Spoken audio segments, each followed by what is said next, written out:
Bonjour à tous, bienvenue dans ce nouvel épisode du podcast Je prends les commandes. Aujourd'hui, on va parler mode et plus particulièrement maison Schiaparelli parce que c'est une de mes maisons préférées en termes de mode, luxe, prêt-à-porter, haute couture aussi. Aujourd'hui, on est dans un cadre différent parce que je suis en vacances. C'est pour ça que vous pouvez entendre les voitures, mais normalement le micro est là pour camoufler un petit peu les bruits arrière. En parlant de micro, il est relié à mon téléphone, donc la caméra et le micro sont synchronisés par un adaptateur que j'ai réussi à trouver avec mon père chez Boulanger. Enfin bref, c'était un petit peu la galère, mais tout va bien. Normalement, le son est ok, la caméra est plutôt bonne parce que je filme avec la caméra arrière, donc j'ai pas du tout de retour. Donc j'essaie de regarder la caméra. Et voilà tout ce que j'ai à vous préciser. Donc ici là, il fait actuellement un peu chaud. Il doit faire genre 32, quelque chose comme ça. Donc si vous me voyez boire de l'eau, je m'excuse par avance de tous les petits gestes qui peuvent perturber le podcast. Mais du coup voilà, j'espère que les voitures vous gêneront pas trop pour l'écoute. Parce que moi, elles me gênent pour enregistrer. Voilà, parce qu'il y a vraiment une route juste à côté là-bas. Tous les rideaux sont fermés comme ça, je suis à l'ombre. On va pouvoir commencer. Et premièrement, je vais vous introduire la maison Schiaparelli pour ceux qui ne connaîtraient pas. C'est une maison quand même assez connue, mais c'est pas la plus connue dans le domaine du luxe. Donc premièrement, la maison Schiaparelli, c'est une maison qui a été fondée par Elsa Schiaparelli. Donc ça a été fondé entre les deux guerres, dans les années 1930. Et donc Elsa Schiaparelli, elle est considérée un petit peu comme une innovatrice dans le monde de la mode parce qu'elle osait dessiner des figures qui étaient complètement différentes. Elle osait casser les codes.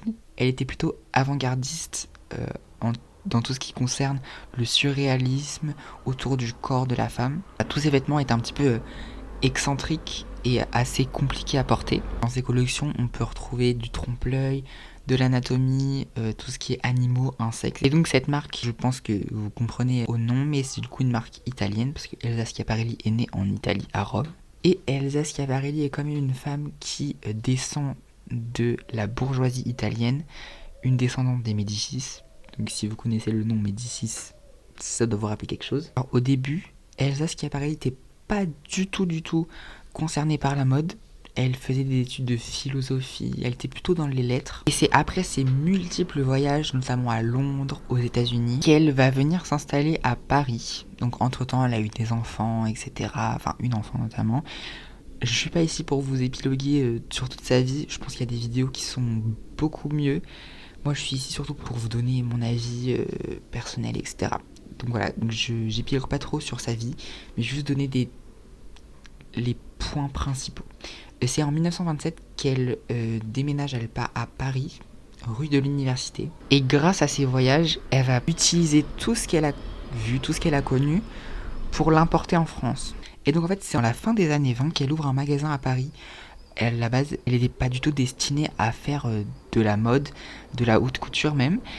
Et donc elle ouvre son magasin, c'est un magasin de sport. Il y a quand même quelque chose qui l'a rapproché, c'était tout ce qui était les vêtements pour femmes. Donc elle habillait de la tête aux pieds.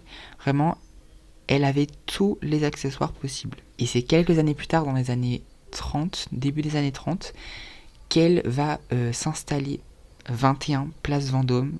C'est vraiment l'adresse la plus connue de Schiaparelli. Je pense... Enfin, c'est un petit peu caché. Si vous aimez la Place Vendôme, si vous y allez souvent, je pense que vous avez sûrement dû voir le store avec écrit Schiaparelli dessus. Mais du coup, c'est là que un petit peu tout s'est fait. Notamment, elle a collaboré avec Salvador Dali, Cocteau pour les plus célèbres d'entre eux. Et parmi ses clients les plus connus, il y avait notamment Marlène Dietrich. Et donc pendant la Deuxième Guerre mondiale, Elsa Schiaparelli décide de un peu s'exiler aux États-Unis à cause justement de l'Allemagne, etc., du gouvernement de Vichy, pour y lancer une tournée de conférences. Alors je sais plus de quoi ça parlait exactement. Et justement après la guerre, elle revient en France, mais elle connaît pas vraiment de succès comparé à son succès qu'elle a eu entre les deux guerres. Et elle décide du coup de fermer une partie de sa maison de couture. Et en 1957, elle décide de créer une nouvelle société, mais cette fois-ci qui se consacre surtout au parfum, voilà, plus du tout dans le vêtement. Là pour ce qui est la vie ce qui est de la vie d'Elsa Schiaparelli. Je vais sûrement vous rajouter des éléments au fur et à mesure que je parle. Mais du coup, je vais juste vous parler un petit peu de la découverte de la maison. Moi, j'ai découvert cette maison-là, je pense que... Alors, ça fait, je dirais, ouais, peut-être quelque chose comme... peut-être ouais, 5-6 ans que je m'intéresse un petit peu plus aux marques. Donc, avant, je connaissais évidemment toutes les marques connues, Dior, Louis Vuitton, Chanel, etc. Mais Schiaparelli, c'est vrai que je ne connaissais pas. Et la première fois que j'ai dû en entendre parler, c'était quand Bella Hadid était au Festival de Cannes. Et vous savez, avec cette sorte de bijou de corps en forme de poumon. Et c'est là où je m'étais dit, c'est quand même du beau travail. Et du coup, je m'étais un peu plus intéressée à la maison. Enfin, j'en entendais plus parler. Et ouais, c'est vraiment là que j'ai découvert la maison Schiaparelli. Après, c'était en 2021 ou 22. Le musée des arts décoratifs à Paris a fait une exposition, une rétrospective de toute l'œuvre d'Elsa Schiaparelli et des designers qui lui ont succédé. Et donc, j'y suis allé, parce que justement, j'avais déjà été voir une exposition au préalable au musée des arts décoratifs. Et c'est là vraiment que j'ai pu découvrir tout le travail qu'il y a eu derrière, tous les débuts, etc. Là, il y avait vraiment, notamment une des robes les plus connues, c'est la robe avec le homard dessus. Bon, alors j'aime pas forcément, mais c'est quand même un petit peu un monument du vêtement. Il y a toutes les tenues qui ont été faites pour les célébrités, pour les tapis rouges, etc. Toutes ces tenues au début de sa carrière. Et donc, c'est là vraiment que j'ai pu découvrir l'entièreté du travail que la maison Schiaparelli avait réalisé. Et c'est un petit peu là que je suis un petit peu tombé amoureux de la maison. Et depuis, je suis un petit peu... Enfin, depuis, surtout que j'ai Instagram, je suis tous les défilés. Et c'est bien parce qu'en fait, sur leur compte, ils republient toutes les photos des silhouettes. Donc ça, c'est pas mal. Comme ça, je peux observer si j'ai loupé le live. Et voilà, depuis, je suis vraiment tout. Surtout le directeur artistique actuel, Daniel Roseberry. Vraiment, j'adore son travail. Il arrive à manier une sorte de modernité tout en incluant les codes qu'Elsa avait mis en place, avec de l'or, de l'extravagance, toujours très original. C'est vraiment une maison que je suis et que j'affectionne tout particulièrement. Je vais vous reparler maintenant de l'histoire de Schiaparelli, mais plutôt côté création. Pour tout ce qui est vêtements, Elsa Schiaparelli, elle n'hésitait pas à sortir de l'ordinaire, comme je vous disais, avec des fois des grosses épaulettes, des couleurs flashy, notamment avec le rose shocking, qui est vraiment sa couleur phare. Elle est toujours très saluée par les nouveaux créateurs, même les créateurs actuels. Et même aussi, elle a un petit peu révolutionné les défilés à l'époque où c'était vraiment dans des appartements privés, avec uniquement les clients les plus fidèles et quelques personnes de la presse. Elle faisait des défilés, tout un spectacle, avec des chorégraphies, de la musique, ce qui était même un peu rare à l'époque. Au niveau du vêtement, je vais refaire un petit tour. Bon, après, toutes les informations que je vous ai dit auparavant, j'ai essayé de me souvenir un petit peu de ce qu'il y avait à l'exposition. Alors, je vais replonger dans mes photos maintenant pour remonter à l'exposition. Ouh là là, c'était en... Il me semble que c'était en 2022. En août 2022, je pense. Voilà, août 2022, 22 août. Parfait, j'ai tout. On va parler un petit peu de l'exposition qu'il y a eu au musée des arts décoratifs. Et donc, je peux vous insérer des pièces. On va commencer par la première pièce qu'il y avait à l'exposition. C'est cette pièce-là. Et donc, c'est une des pièces quand même connues d'Elsa Schiaparelli. C'est toute une cape. Un peu, alors si je vous dis la texture, ce serait un petit peu comme une texture polaire, avec une broderie dorée, un grand soleil comme ça. Alors c'est pas... Alors en dessous, voilà, c'est comme ça. C'est par-dessus une robe en satin jaune comme ça. Alors je sais plus si c'est en satin, je pense. Ça c'est vraiment, c'était la pièce phare de l'exposition, le grand soleil comme ça. C'est ce qui était mis en avant pour promouvoir l'exposition. J'essaie de vous retrouver des pièces un petit peu iconiques. Voilà, la robe quand même super connue qu'elle a créée, qu'elle a designée, donc la robe homard. Alors pareil, c'est pas forcément très esthétique, mais c'était assez révolutionnaire pour l'époque de mettre un homard sur une robe, c'était pas du tout commun. Après, on a tout ce qui est avec des épaulettes, comme vous pouvez voir là aussi. Bon, c'est pas très net, mais ça vraiment j'adore aussi, c'est super classique. Là aussi, vous pouvez voir avec des épaulettes, avec aussi toujours des broderies. Alors là, plus on avance, moins c'est Elsa Schiaparelli qui l'a designé elle-même, et c'est tous les directeurs artistiques qui lui ont succédé. Cet ensemble-là, avec la grande jupe serre sautée et la veste bustier et le grand chapeau. Alors ça c'est pareil aussi, c'est quelque chose assez connu chez Schiaparelli, cette veste-là, brodée et comme si c'était moulé. C'est pareil, cet ensemble-là, donc c'est tout un... Oui, c'est une robe noire, donc qui se fond un peu avec le mannequin, avec toute une broderie mêlée à des bijoux. Ça, il me semble que c'était Beyoncé. Je vous écrirai sur l'écran si c'était pas du tout ça. Ça, c'est une robe que j'avais beaucoup aimée aussi. Une robe noire et or. Bah, toujours un peu dans les codes Schiaparelli. Celle-ci. Bon, désolé si les photos sont floues, mais vraiment, genre, je sais pas ce que j'ai fait ce jour-là. Alors, celle-ci, voilà, c'est cette veste-là qui a été portée par Lady Gaga. Cette robe-là, désolé si elle est floue, mais c'est quand elle a chanté l'hymne américain, quand Joe Biden est devenu président, il me semble. Cette robe-là, c'est vraiment une de mes pièces préférées de l'exposition. Je l'ai longtemps laissée en photo de profil, etc. Tellement j'adore l'effet de volume, comme si c'était un nuage. Vous savez, la fumée qui s'en va comme ça, avec le mannequin, ça fait super beau. Vraiment, c'est une de mes pièces préférées. Ah, là, regardez, cette pièce-là, si vous me suivez sur Instagram, c'est la robe que Lena Situation a portée au Met Gala. Et donc, elle est venue à cette exposition. Et donc, c'est ça, celle que Lena a portée, c'est une réplique de la vraie. Donc, si c'est celle-ci la vraie. Voilà pour ce qui en est de l'exposition. Donc, vous avez pu voir un petit peu tout le travail qui a été fait avant. Et maintenant, on va parler du défilé haute couture qui a eu lieu le 24 juin. C'était le premier jour de la Fashion Week haute couture parisienne. Et donc c'est vraiment un show qui est souvent regardé au début de la Fashion Week parce que c'est vraiment une maison phare du paysage haute couture français.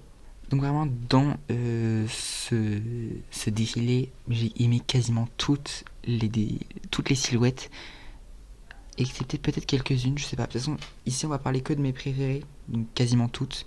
Donc on va tout d'abord débuter avec la première silhouette, celle-ci. Donc c'est une robe, oui, ou un pantalon. En fait, on voit pas bien sur les images. Donc une sorte de combinaison, on va dire ça comme ça, avec toujours voilà les grandes épaulettes, les codes Schiaparelli, avec ces sortes de grandes ailes, avec les boucles d'oreilles aussi qui ressortent. Ça fait super joli sur la mannequin. Ça, c'est pas ma silhouette préférée, mais ça représente bien, ça reprend les codes. J'aime beaucoup. Ensuite, on enchaîne sur cette silhouette-là. Celle-ci, elle me fait penser à un look du défilé haute couture, mais de janvier cette fois-ci. Je vous mettrai peut-être l'image à côté. Alors, c'était peut-être juste la même mannequin, possible, mais les épaulettes me font un peu penser à l'effet robotique. On a cette robe-là, donc pareil, toujours avec les codes Schiaparelli, tout ce qui est grand motif, enfin là c'est pas très extravagant, mais tout ce qui est grand motif. Pareil, on retrouve ici les codes or, noir, les grandes épaulettes, l'extravagance des grandes épaulettes. J'aime beaucoup ce look aussi. Un look un peu plus classique qu'on voit un peu moins bien à cause du fond noir, c'est cette robe un petit peu, bah, toujours avec des grandes épaulettes, avec un grand sac en métal. Cette robe qui est un peu un tissu effet laine. Une silhouette que j'aime beaucoup aussi, c'est ce costume avec toujours la veste aux épaulettes, avec le beau pantalon. Alors ça reste moins extravagant, mais il y a toujours cette touche avec les épaulettes. Un look que j'aime beaucoup, qui me fait penser un petit peu au travail de Giambattista Valli. Cette robe-là, avec pareil cette grande traînée de tulle derrière la mannequin. Un look qui a beaucoup été critiqué, c'est cet ensemble-là avec la veste, le bonnet et le pantalon. Moi j'aime bien, je trouve que les deux ensemble s'accordent bien. Je sais pas c'est quelle matière qui a été utilisée pour toutes les piques comme ça, on dirait. Ça fait un petit peu penser, vous savez, les poules un peu extravagantes, je vous mettrai une photo là, avec leur gros bonnet, ça me fait vraiment penser à ça. Un costume que j'aime beaucoup aussi, je ne sais pas comment a été réalisé le bout des franges comme ça, mais pareil, ça j'aime beaucoup le bleu. C'est pas vraiment un bleu nuit, mais j'aime beaucoup. Toujours dans ce bleu, cette robe avec, pareil, tout est coupé comme ça en lacets. J'aime beaucoup avec les gants, c'est élégant, c'est Schiaparelli quoi. Ça c'est une silhouette que j'aime beaucoup, c'est un grand manteau comme ça, bleu indigo, avec pareil cette voilette sur la tête. Vraiment, je trouve cette tenue vraiment, ça représente bien Schiaparelli. Là, on part sur une silhouette un petit peu plus originale. C'est une robe tube, quand même avec un bustier, avec plein de... Alors je sais pas si c'est des... On dirait un petit peu des perles en forme de gouttes. Effet miroir métallisé avec les grands gants noirs. Comme ça donne toujours un effet un peu plus dramatique. J'aime beaucoup ces gants-là. Toujours dans le thème Schiaparelli évidemment. Toujours dans les codes Schiaparelli. Cette robe en sorte de dentelle. Alors c'est pas le truc que j'aime le plus, la dentelle. Mais ici c'est toujours bien réalisé. Et en fait vu que les défilés Schiaparelli ont toujours ces codes assez lents, assez on prend le temps de regarder les silhouettes, ça matche bien avec les volumes de la robe. La mannequin en fait elle prend son temps pour marcher. Elle marche pas vraiment au rythme de la musique parce que la musique elle est très très lente. Et donc voilà, ça donne un effet encore plus dramatique à la robe. Aussi un look qui fait partie toujours des codes. Je répète ça à chaque fois.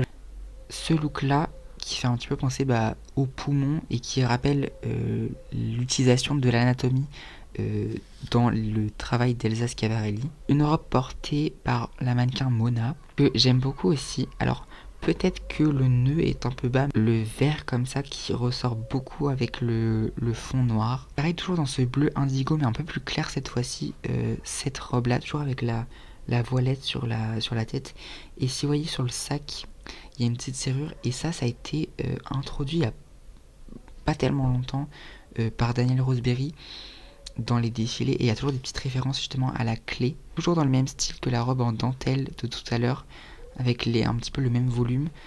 Cette robe là avec un intérieur doré et toujours recouvert de tulle. Et on continue dans le volume avec, j'adore cette silhouette là, surtout j'adore la jupe est magnifique en tulle comme ça, et par dessus des sortes de petites gouttes de métal, j'adore. Avec toujours du volume cette fois-ci, plutôt au niveau des mollets. C'est cette robe qui ressemble un petit peu à un costume en haut, avec des volumes un peu comme des sortes de pales qui sont les unes à côté des autres. J'adore l'effet de volume en bas. Et voilà pour ce qui est du défilé. Alors ce défilé vraiment de toute façon j'adore tous les défilés de Schiaparelli, mais au moins vous avez pu voir un aperçu, vous avez pu entendre mon avis. Je suis pas très objectif parce que j'aime tout, mais il y a peut-être quand même des